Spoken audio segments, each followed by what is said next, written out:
Rob, si Doc Love, walang charity, puro BTS. Nako, Doc Love, yan pong ganito na lang po yung pong sa ranking, sana sana napanood to ni Ninong July.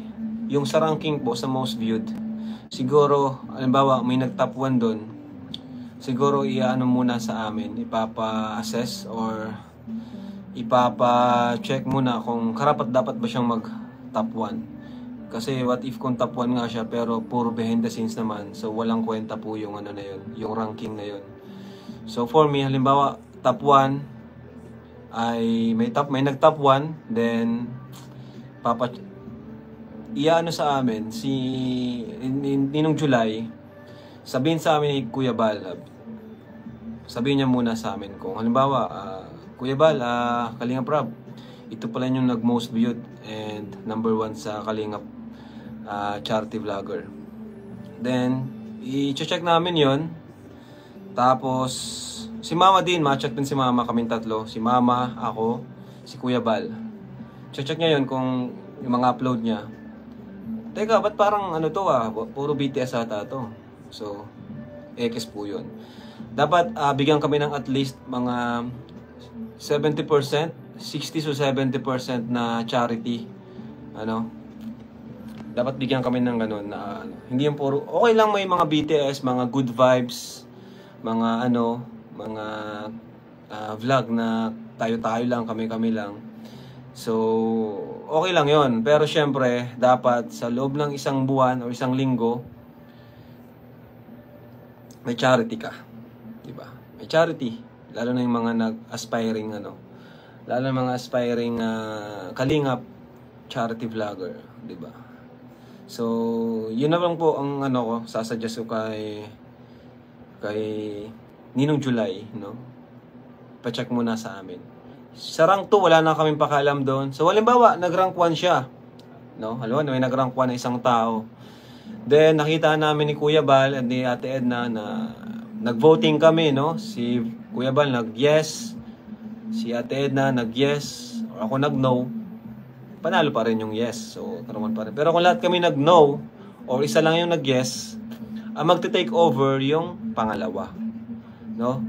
And yung dapat ay number 1, magiging rank 2 na siya. Hindi na natin pakialaman yung rank 2, rank 3. Ang pakialaman lang namin, para hindi matrabaho, is yung rank 1 lang. So, malinaw yan mga Kalingap, Ang pakikialaman lang natin, yung rank 1 lang, pakikialaman namin. So, halimbawa, rank 1 siya, then hindi siya na-approve ni Kuya Bal, ni Mama, and ako, hindi na-approve. Automatic, rank 2 siya. At yung rank 2 siya maging rank 1. So, yun po yun. Kaya, para fair tayo. Kasi may mayroon tayong mga kasama na nagsisipag, nagsusumikap, nagcha-charity talaga. So, lalo na ngayon, mag 2025 na, yan yung mga isa sa mga babaguhin natin. Mga konting pagbabago, di ba? Kaya, yun po, okay po yung ganun. Para naman lahat tayo, walang toxic, di ba? Walang toxic sa comment section na, ay, hindi yan karapat-dapat, para maiwasan din natin yun. At para hindi rin mabash si Ninong July at para hindi siya masisi.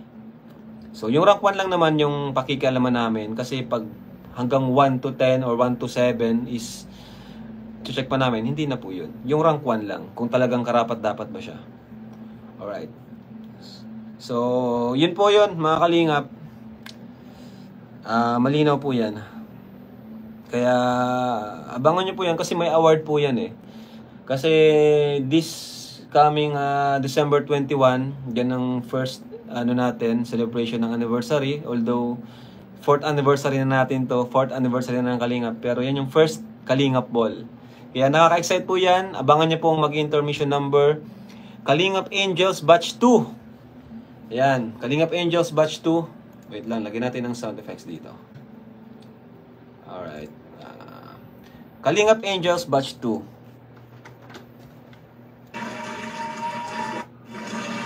Yan, Kalingap Angels Batch 2.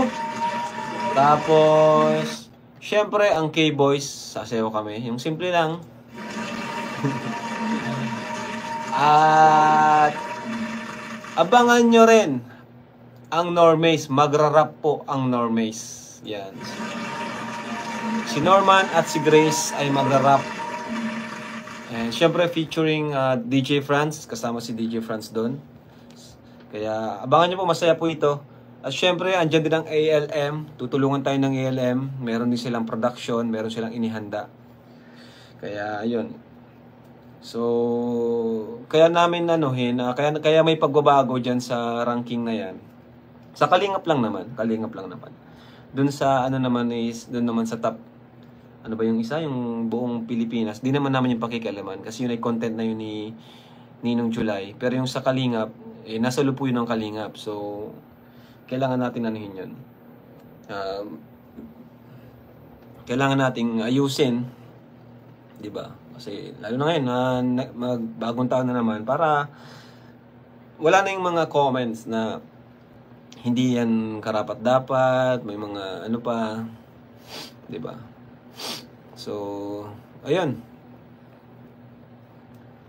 Boss Ato, MLSO. At Toyota Band. Oo nga, Toyota Band, mag-practice kayo para maisingit ko kayo sa program. Kumanta kayo nung kinakanta nyo, nung di ba't kay ganda sa atin ang Pasko. Nantayin nyo yun, ha? Open po siya sa mga intermission number kasi magsasaya tayo doon. Magse-celebrate tayo. Siyempre, kailangan i-celebrate natin yung mga achievements natin, no? Yung milestone natin this year, no? Celebrate natin. Deserve naman natin yun, mga kalingap. Deserve natin yun. Celebrate natin. Magpasalamat tayo sa kay Lord, sa founder natin, kay Kuya Bal. Kasi yung event na yun is, siyempre, number 1, pasasalamat kay Lord.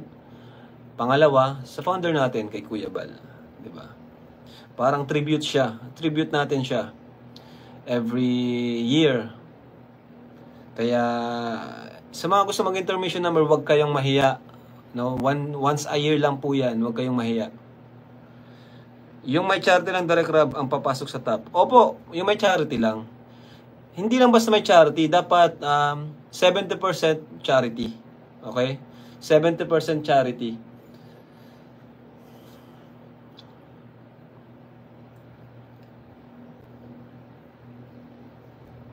Yes, dapat pure charity lang talaga. Hindi kahit 70% kasi syempre di naman natin maiwasan na mag-vlog din tayo ng mga good vibes, K-boys, di ba? Walang problema doon.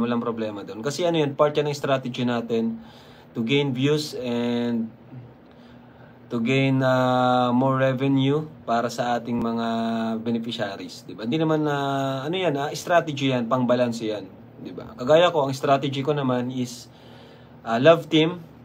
Kahit pa ang love team is charity pa rin talaga siya, pero yun ang strategy ko para yung views natin is stable, para sustainable lahat. Di tayo kukulangin, di ba? Di tayo kukulangin kasi yung love team natin para din sa ating mga bida, mga beneficiaries natin. Kaya yun po, kanya-kanyang strategy yan. Basta wag mawawala ang pinaka-importante, yung paglingap. Dahil pinasok natin to bilang isang kalingap. Okay? Yun ang importante. Kaya sa mga lang naman, doon sa mga makakasama sa ranking,